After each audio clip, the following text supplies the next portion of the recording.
Introducing Billboard Pal, the mobile billboard. With your Billboard Pal, you can advertise anywhere, anytime. Just find your target audience and make unlimited connections. Billboard Pal makes advertising fun and affordable. Stand out from the crowd. Your future customers are ready to meet you.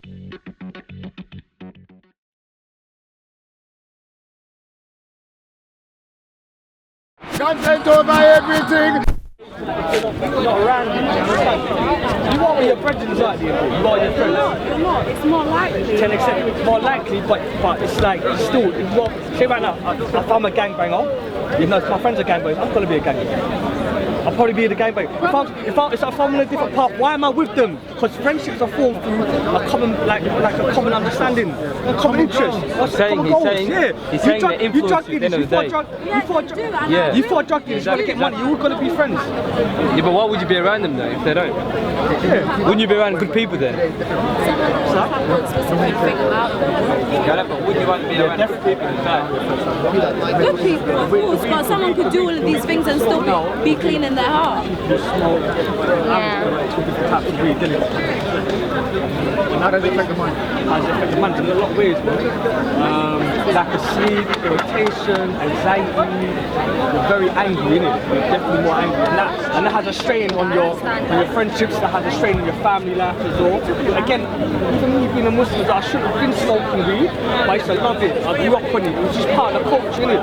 But again, like I said, the weed I grew up on 04, 03, 02 them days, it was different. We could smoke it like one after the other, it'd be like a cigarette. But the weed now, certain people around me still smoke it, and I've seen what it's done to them, innit? So I've seen how it's hospitalised certain people, put them in mental hospitals. I've seen how it's just made people angry. Their whole entire personalities completely changed, innit? So I don't want that for other people, do you understand, innit? Again, to each their own, you guys can do whatever you want. I'm not saying don't. Yeah, but do you understand that other weeds don't affect you as much as other ones? See, like, you know, for example, like cess, for example, yeah? Like Thai and that. Yeah, like, Thai. I smoke Thai. I don't feel like it affects the THC content in that is way less, but I don't know, if things are done in moderation, then to each your own, innit? It's like if you have too much coffee, what's that gonna make you? It's gonna make, do you know what I mean, you know? So, again, I don't advocate for weed, because obviously my religion teaches me not to stay away from command. Also, yeah. It's also like... So intoxications, innit? But what I'm talking about a time of Jahiliyyah when I was in a state of like, I wasn't really practicing, I was about that life, do you understand? But even if I was a Muslim, I would probably stop doing it only on the basis that what it was creating me into. Do you know what I mean? So, yeah, man. So would you say that some of the things that we still on weed and that will be affected as well? But you know spice? You guys know what spice is? What spice? See, I know people that put spice in weed. There's people out there that put spice in weed. People, it's not getting them high enough, so people just put spice. Only have people sprinkling crack. Crystal meth. I heard there are people dying in prison because of some next weed as well. Spice is different. Spice is different than Joe, man. Spice, that shit's like, yo, it's like, yeah, zombie. It's like a zombie drug, man. Makes you hallucinate. Hallucinate, worse than that, man. You watch Living Dead, Walking Dead. Walking Dead. You watch Walking Dead? Yeah. But it's exactly like that. No difference. Spice is a big thing in jail right now. I've seen people that, I haven't seen it, but I heard people saying that, but there are people that actually went crazy. Like, totally you know, people go crazy. Because obviously it's like, you can't smoke it like weed, you gotta take like, again, I'm not promoting drugs, by the way. Let me reiterate that. No, but it's how it's smoked, it's different to weed. And it's, just like talking about spice too. It has you literally crumbling, falling in it. You don't smoke it like a spliff, couple draws after one another, you know? It makes people fold up, psychosis. I've seen, a guy above me, on Pete, bro, was going on for 2 weeks, Christmas Eve, he was supposed to get let out, and he killed his cellmate over spice. They both high off spice. The guy wanted more spice to smoke, The guy grabbed him, choked him out, grabbed the stereo, killed the guy. Yeah, by the end of it, the guy's jaws all hanging off. That's because of spice, isn't it? Do you know what I mean? So again, back to the point, the weed that about right now ain't the same weed, man. It's not the same Jack Harry we were smoking and all the mango that we were smoking and that one, all the old school weed smokers there. How about that? There's one called honeyweed. Honeyweed, man, that's crack lemon that. So much funky names that you can't keep up, yeah? And the Cali as well, man. The Cali as well. Like the Cali, this is a hybrid, isn't it? It's between sativa and indica. Yeah. So it's how it's grown inconventionally as well, isn't it? So again, that shit was making my chest like I couldn't breathe. I'm waking up in the morning and I feel like there's a boulder on my chest. And I'm thinking, yo, I don't feel right until I smoke. So and I'm thinking to myself, when did weed make me ever feel like that? Like I'm a heroin addict myself. Well, Gary, you done over there? You see, the question is, you finished over there? Why do you think people smoke drugs? Like all drugs, man. Obviously, originally, through peer pressure, and then eventually, What about depression and that? Depression and sadness and all all that? drugs we take, even the so-called legal drugs that they say that we take, the pharmacies give us, even them, it's a coping mechanism. Drugs mimic that. They mimic like this fake happiness, innit? Do you know what I mean? Come on, do you know recently? Do you know what's happening right now? Yeah, you see the youth right now. They're mixing up. You see that little bottle of medicine, the lean. They're mixing up with codeine and promethazine. Yeah, that's the one. Oh, you see this right now? Yeah, that's messing up the youth right now. Of course it is. But it's been messed up. It's messing up the brains and the mentality. Percocets, other rules, all that. Do you know what I mean? But where did this come from? Ask Gary. Gary's old school, man. Gary's old school. Like they were probably smoking weed back in the days, man. All the funky new drugs that we designer luxury drugs. It's through a certain. I've never touched weed. I've never smoked weed before. No, I don't know. I ain't smoked weed either, man. What I'm trying to say is it's a trend. Say right now, for example, my friends are popping Xanax and I'm like I'm a young, impressionable-minded 40-year-old. My friends are all trying a certain type of drugs. I'm most likely inclined to try it. They're trying it. Do you understand? Because if they're doing it, I want to do it. I want to see what it's about. And then eventually, Xanax, for example, is one of the hardest drugs to get off and one of the most addictive drugs. It's for anxiety, people suffer anxiety. And they recommend small dosages, but once you take the same, let's say you can't do the same dose twice. Does that make sense? So let's say if you did a half a bar, you'd do a full bar. Again, literally, I'm not advocating drugs. I'm how to teach you how to do drugs. That like 10 times a day. I'm not trying to get my dog kicked. Yeah, bro. What would you say about the Somali youth who are actually inclined to? I'm on about all youth on, like all the youth right now. Somali corner right here, man. The Somali corner content over right here as well. Yeah. 2 cameras. What I'll definitely advocate is that drugs, for the young, we're supposed to be doing a lot with our lives. Helping our parents, leading a productive life, educating our minds. What drugs do, they hold that back. They hold that back, we lose out on a lot of time, we lose out on a lot of years, we lose out on our beauty both inner and out. And then they mess up your brain in the long run. And I'm on about not even these so-called illegal drugs that they say, I'm on about the legal drugs, the drugs behind the counter. Do you know what I mean? These so-called anxiety tablets and these antidepressant tablets, because really and truly, there's no drug that can make you feel happy. Happiness comes from within. It's a state of mind. Even poverty, rich, happiness, it's all a state of mind. So it's about what you put inside your body and as well as what you surround yourself by. But I do advocate that people don't do drugs. 100%. It's perpetuated by the media, it's perpetuated by through film, through arts, through music. If our favourite role models are telling us, yo, do this is going to make you look cool, we're going to feel inclined, isn't it? I'll ask him. What do you think about Khat? The use of Khat? Khat? Well, I don't agree with it either. Even me being a Somali. Yeah, but that's not from movies or music, right? It's from the actual culture, isn't it? It's a culture thing. And Muslims, it's a culture thing. A lot of pious Muslims will be more inclined to do it because it's more accepted back in the home country. How do you feel about it? Do you know what? I don't actually agree with that point, because really truly, because there's fatwas, especially in Somalia and Yemen and the places that people consume Khat. Again, I don't like it. I don't like it only for personal reasons, because for family reasons. But again, it's like enough of cocaine, for example. It's an amphetamine. It'll give you this fake feeling of euphoria. Yeah, this fake feeling of euphoria that you feel happy. And they say there's a saying in Somalia: the person that chews chard, so basically, Khat, when you pick it up, it's hard to put it down. Do you know what I mean? So the person that chews chard, they feel tomorrow they can build a building. Do you know what I mean? Because it gasses you up, like same with the effects of cocaine. It makes you feel invincible. Do you know what I mean? They get the influence from different places. Yeah, and the reason why certain Muslims, it was legal up until recently. it was about 2014. But the reason why people feel inclined to take chard in certain Muslim countries, they'll be like, oh well, you're Muslim, you're my grandfather. It's gonna drop. I think tablet. I respect that. So it's more. You're my grandfather. Yeah, it's more accepted, but that's never really fazed me. Do you know what I mean? So again, chard is not, and I tried the taste of it. I don't really agree with it anyway. Yeah, but again, but I do think it's easy to quit though. It is easy to quit. Yeah. So It's not. My dad used to do it myself, but he quit. So the matter, he quit like that. But it depends on your mindset as well. Certain drugs, say right now for example, weed, I've got some of my brethren are still struggling to give up weed now. Do you know what I mean? But me, I took a choice, I'm like, yo, done, finished. Sure. Do you know what I mean? With other people, it's harder for them to give up the drug, isn't it? So, yeah, man.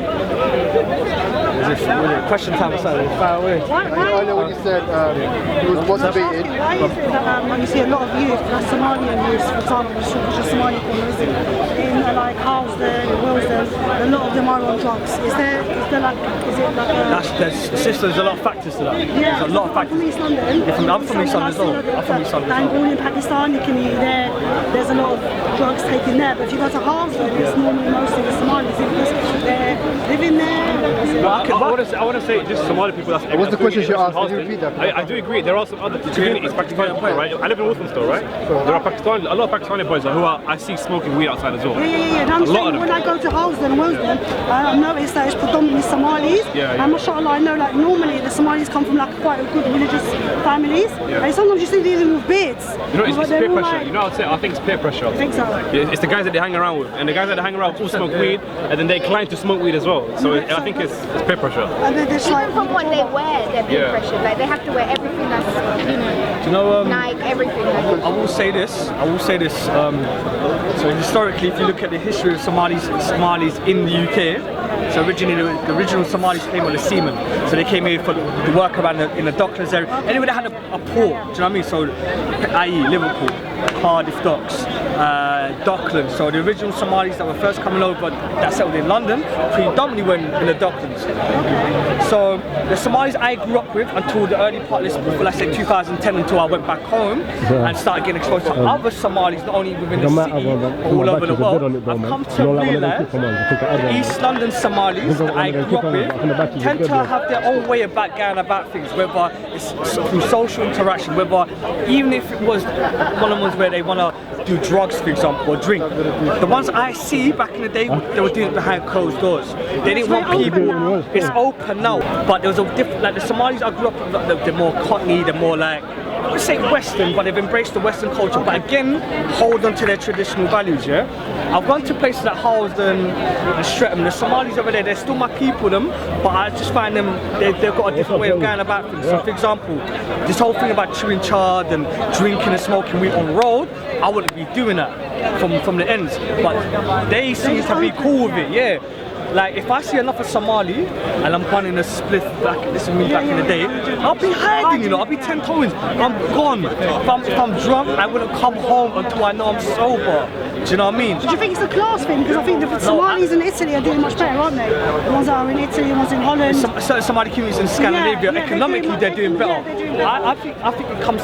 These are the factors that are coming to play. It's whether you're in work, whether you're full-time employment, your family upbringing, the state of your household, for example. If there's Mostly order. media as well. Media has a big influence on media, but I think that's a little bit, man. I think the media, yeah, it is, but I think Somalis are so strong-willed, so resilient. I don't think we allow the media to dictate our life too much. much, maybe more so the younger generation, but Do you definitely think maybe the parents have something to do with it because the culture they don't I think the parents have don't mesh? a big role to don't play. understand what's going on in I their, think that in they their have a children's big role lives? to play because we're in a state of let's say. Do you know who I blame more the most? Yeah? You know, I blame the Somali dads the most. Not just Somali. Can we just move away from I wouldn't say that. I wouldn't say that as well. 'Cause I know some- Not a lot, but do you know what? Do you know what reason? Do you know what my reason is? My reason is because a lot of Somali from the older generation, Somali dads, they used to die. Do you know what Khat is? Yeah, no, Khat, yeah. So this is a Yemeni tradition, right? Khat, chewing Khat, yeah. Yemen.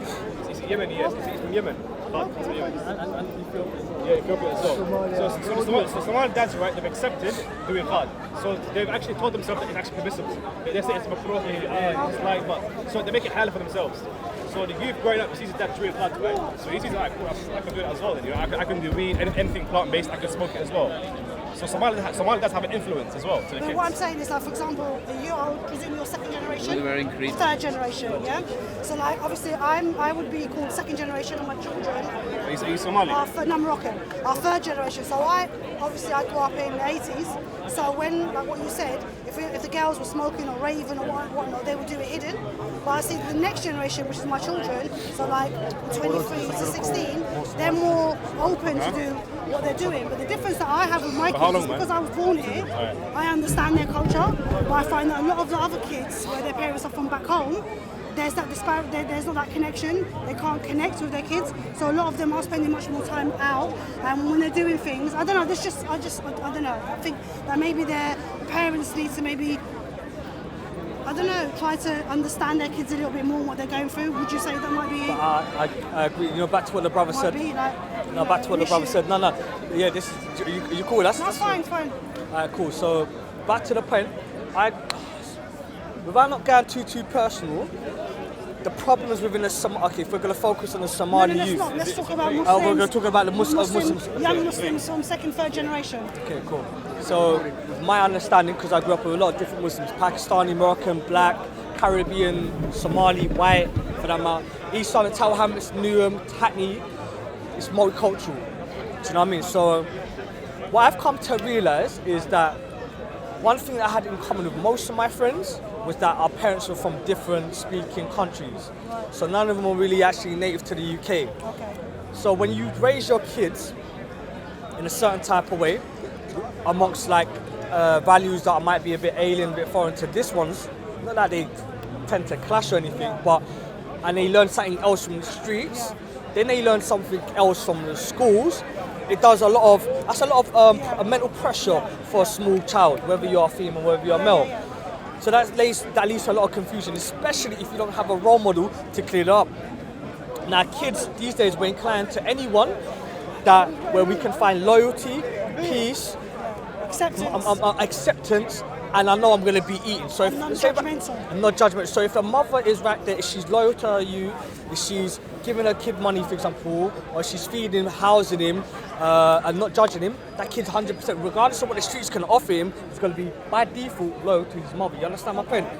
But some kids out there, and especially people I've been around, they haven't got that. They may not have a father, they may not have a mother, or the parents might be present, but the parents might not understand them. Culturally. So, see, my parents, for example, my mum and dad, I love them to death. Well, I've got nothing bad to say. I understand where you're coming from. Yeah, I've got nothing bad to say about them. Although we might have differences even to this day about certain things, but I grew up in a state of confusion, a household of confusion where I didn't really know where I belonged. Like, you know, I felt like a bit too black for the black kids in school, too black for the white kids in school, and too white for the too white for the black kids. And on top of that, I'm Somali. On top of that, I'm Muslim. Do you know what I mean? You know, so I look different. Do you know what I mean? I might speak the same, but I look different. So the confusion right now with today's generation is the lack of belonging, lack of leaders, lack of who to go to if I'm confused. Even right now, for example, like sometimes, except for a few brothers and few sisters I know, it's hard for me to just pinpoint and be like, who do I go to for some real advice, non-judgmental advice, where they can give me advice from the Quran and the Sunnah, but on top of that, advice from their own hearts and from their own perspective. To be honest, So the youth out there, they just need love and guidance. That's all they need, do you know what I mean? Say right now, for example, the EDO could come here right now, or a group of racist people can come here right now. Some Muslims might challenge them, some might feel a bit amped or feel inclined that they need to go challenge them, right? I think the Muslim way, the true Islamic way, is how to deal with your enemies. Same way the Prophet sallallahu alaihi wasallam used to deal with his prophets. Have a conversation, talk to them. His staunchest enemies became his Sahaba, his closest companions. Because even if you act like animals, they're going to think you're like animals. But if you have a conversation, all they want is actually answers at the end of the day. Someone answers, and unfortunately, sister, some don't really want answers. Yeah.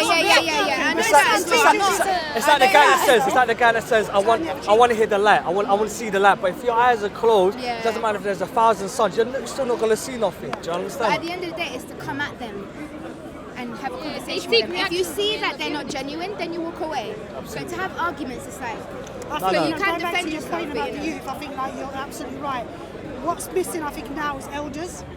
Our youth don't have any elders. Because I do youth work and I do talks for young girls, and I find that with the boys it's a little bit harder because they're out in the street. Yeah, and they got the mental. No, that's a myth. I'll debunk that. There's no such thing. So? Yeah, 100%. There's no such thing. Block war. There's block war. It's areas that you can't come to. You can get stabbed if you go to a But right now it's changed. It's changed right now. Yeah, it's changed. Now it became block wars. Kids are fighting over blocks. Really? Like, worse then, I'll give you a good example. Yeah, it's gone worse. Yeah. Kids, we might be saying right now, this is art. We live in this flat here. Yeah. Like 10, 20 meters there. That's an opposite flat. So it's got worse. It's got worse. It's never been about. And see, right now it's about points. So the gang who's killed the most people, that gang's like the most top rated. So how can you help the youth? Because I'm seeing a lot of this by talking to them. I think the austerity. Austerity is a big problem. Do you know the kids? Yeah, I think they need a lot of understanding and listening to as well. Because right now the kids are being shut. They're being closed down. They're being like, pushed to a side. And they're relying on each other, and then that makes it bad because they don't exactly have the right rules as well. They're things. Someone from the blocks, someone from the ends. It's like I was part of that life to the point where I didn't know why I was part of that life. I didn't know why I was part of that life. They don't know why they're killing each other. That's a hadith though, isn't it? The killer doesn't know why he killed. The killer doesn't know why he got killed. It's literally... It's a sign of the Qiyamah. Yeah, it's scary. But the thing is, for me, it's like, how do we help the youth? Because I see here... By not judging them, by talking to them calmly, because the Muslims are not doing themselves any favours. No, Wallahi, these imams, these so-called sheikhs and muftis that want to shun these kids and talk down to these kids and do this, wallahi, because I see some talks here, they're like, they're the flowers of the next generation, that's how I like to call it. I'll be real with you. I've seen some talks here when I've turned off the talk and I'm like, yo, I can't listen to this brother, man. Brothers talk about, these gangsters, these Muslims. First, you can't say Muslim and gangster. You can't even put them in the same word. Even Tupac even said that in the film. They try to make him play the role of a Muslim gangster. I said, how? It's an oxymoron, isn't it? It's like love's hate. It's like something that's positive, something that means one thing. You have young men saying that he's a Muslim gangster. You have a man with, I've seen brothers with phones. But there ain't no such thing as a Muslim gangster. It's either you're Muslim or you're a gangster, one of the two. He calls himself a Who? That's what's He's saying I'm a brother, but this is it, I've got to do what I'm doing. It's true. I'll be real with you. The brothers... Honest, there's brothers out there though. Muslims and they're doing.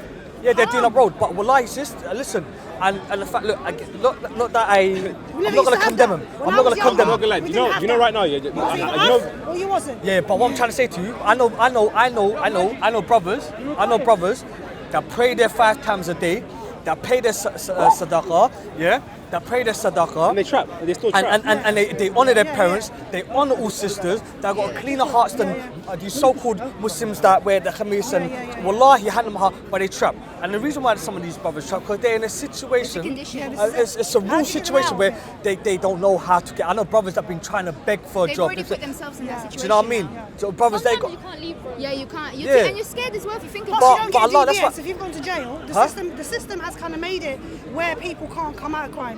Because if you go to jail, you won't get a DBS, which means you won't pass any of your assessments when you want to get a job. So in a way, when you've gone to jail, it's like they've signed your life over. It's done. It's very hard. But at the same time, I'm going to refute that point as well. Because I know brothers still success stories come out of jail, regardless of their criminal convictions. Brothers that right now CEOs of their own companies. Brothers right now like doing their thing. Grassroots, it is hard. Grassroots level is hard. If you ain't got the resource, but it ain't impossible though. No, of course it's not. It ain't never impossible. You can always grab yourself out of the gutter. What I'm saying is, it's harder for the young men, especially the ones who've gone to jail, to come out and change, because when they do try to get jobs, they're not passing their DBS. They're failing. No. So I'm saying, what can we do to help them in terms of... What we can do is we start at grassroots levels, for these Muslims right now, for the young Muslim brothers right now that are trying to leave a gang life or leave the ends and that, yeah. First, you talk to them with compassion and understanding, rather than these so-called stars and these brothers that want to shun them and talk down upon them. Do you know what I mean? Yeah, same way the Sunnah, the way of the Prophet. By dealing with your enemies and by dealing with your enemies of the wayward people in a way where it's through compassion, through love, through understanding. Do you know what I mean? You know, just because a brother did wrong, you ain't supposed to be shunning him. Do you know what I mean? If I attack you, you're going to get defensive. 100%. Even if I'm attacking you and I'm right, the fact that I'm attacking you, automatically you're going to defend yourself. So it is about love and compassion, but it's also about money. Do you know what I mean? You have to have resources to come money out ain't the main foundation. No, but in order for me to get you off the street, I need to put you in a youth club. I need to take you away. I need to show you a different life. And we're talking about grassroots stuff, but I can only start grassroots. If I come to you on the street and I say, you know what, come off, stop taking these drugs, stop, and then I'm not offer you nothing. Yeah, but it's hard to. How are you gonna say that to a 9-year-old kid on a pedal bike when he's making £500 a day? You gotta give me a job that gives me £500 legit money per day. I've got to offer him something else. I've got to say, do you know what? I know a CEO here. I know a manager there. You know, come up and get you a job. That's what I'm saying. I think it's the elders. The elders that have already got businesses, that have already established, need to reach out and take a risk on these young people. No, you're right. Right. You know, sometimes the worst of people create the best futures. Of course. If you look at Umar ibn Khattab radiallahu anhu, absolutely. Look who he Khalid was. ibn Walid. Yeah, look where these people they're. fought Islam and they became the best of the Muslims. And best example, the Mahdi as well. He's going to be repenting before. Yeah. That's what I heard. Yeah. So you know, you have to have like people that did mistakes are the people that actually are able to correct things so they know. You're absolutely exactly. right. You know, they're There's wise. a lot of people talking about the problem and not a lot of people talking about Solutions. Yeah, let's start working the youth towards are the doing this, solution. the youth are doing that, the girls are on this, the boys are on that. Yes. Now, as a ummah, we need to start to help. And the thing is, we're finding here, I see, it's like a Somali gang, black gang, this gang. The youth are all one. Like now, before, when we were younger, it was like mostly just one particular ethnicity. But now, gangsters or boys that are in crime are black, they're white, they're Chinese, they're Asian, they're everything. Whenever any area I go, I see roadman, and they're all colours. Well, you never used to see that before. When I was growing up, I never used to see that. Gangs have changed right now. So I think we need to help all the youth. There's no point in me helping just my youth. The other youth are still on road, so they're still going to be coming to attack my youth. So we have to sort of help everyone. Again, as I mean, well, Muslim, non-Muslim. parents play a big role in this as well. I think they play the most important. But also, don't forget. You know how Allah mentions in the Quran, save your families first in the hellfire. Absolutely. Like once you've established that your family is in a good position, then you can go out and help other people as well. Yeah, that's true. But also, what we need to understand is that the masajid are also neglecting the youth. Like, that's so true, man. That's something that should be raised. They're not addressing a lot of issues. Exactly. No, the point is, in my experience and what I've seen is, especially a lot of Asian mosques, it's like they own the mosque, but they forget that they realise that it's Allah's mosque. You know what I'm trying to say? When I pray next to these guys, yeah, it's like this, yeah. They move their I'll be foot. shoulder to shoulder, and the man will be moving away from man, and it's like. They tell you can't sleep in the mosque, you can't do certain things. It's like they own the mosque, but when you build a mosque, it's for the sake of Allah. Allah, look, this last 10 days, my aim was to expand in the mosque, and they said you can't be there. No, I went to a mosque and they asked my passport. I'm trying to find a mosque. I haven't seen it. Look, do you know how much? My passport. Huh? I went to a mission to do itikaf and they said, can we have your passport? It's a photocopy. I said, excuse me? It's immigration. That's it. So we need to know who's in the building. Why? Do you know what I mean? And we need to verify who you are. So yeah, this is it. It's prevent. Also, look, do you know how much sadaqah or how much charity that the ummah gives or pays to the mosques? Yeah, this money that we pay to them, wallahi, they're able to actually they're able to be like the center, the main center, the way, you know what I mean? Where the ummah, exactly, the youth, hunger, poverty. What else do they do with all that money? That's one of the things that me and Somali Corner, yeah, that's what we're planning to do. But we need support. You get me? We're just like few people right now, like 5 people, but we're trying to get more people to support us, yeah, so that we could, do this. But you know what I mean? Because the people, look, kids are getting stabbed, right? And then they're in the masjid. I know the most disgusting part is that they're in the masjid, yeah, right? And all they do is talk about Sunni, Shi'i, this and that, and things that don't even matter. Right? Or like sometimes they give us like the transition of Fatiha, alhamdulillah. You feel me? That's what young Are they people. praying Asr now? like, I don't know. We played Asr yet. No, I haven't prayed Asr, no. Not yet. Who's gonna come back? Asr's alright now, isn't it? Anyways, guys, hope you guys enjoyed that. Stay tuned. Huh? Take care, sisters. Look after yourselves. Is it still rolling? No, it's still rolling. Let's keep talking. Yeah, Somali corner, obviously. Yeah, we discussed obviously how we can come up with tangible solutions to the Somali youth, and not just Somali youth, right? It should be youth all around London, all around the UK. Like we need to come up with strategic, tangible solutions. Yeah. That's what we need, bro. It is, man. We're live. At the end of the day, look, we are all Muslims, yeah? And, you know, back in the days, at the time of the Prophet ﷺ, the masjid was the center of all, you know, help, innit? Like, people will go there to seek help and all sorts. Bro, it's not just that. You know, back in the days, right? The masjids, they used to practice sword fighting. Yeah. Sword fighting, wrestling. This is all the masjids, man. Exactly. Anyways, it's still rolling for Somali corner. Yeah. I'm gonna tip anyway. I'm gonna need to Asr as well. Yeah. I'm looking out for some brothers. Oh, we're good. See who's Britain, Jamal. So we should do is part 2 then. Anyways, that's it for Somali corner. Guys, subscribe, like, support, COE. Peace in it. Assalamu alaikum. Content over everything. From your belly. Come, man, say it straight. Man, don't listen to BBC. Man, don't listen to ITV. Don't know that the Prophet Muhammad can access some form of knowledge outside something. What did you say? Yeah, okay, you can put it that way, yeah. For your convenience, I will put it that way. Yeah, what do you say? You can access what? It's some knowledge outside this world, outside of this world. So he can access knowledge from outside of this world. How does he access that? Through the revelation from God. Sorry, do you want to correct me? So he accesses revelation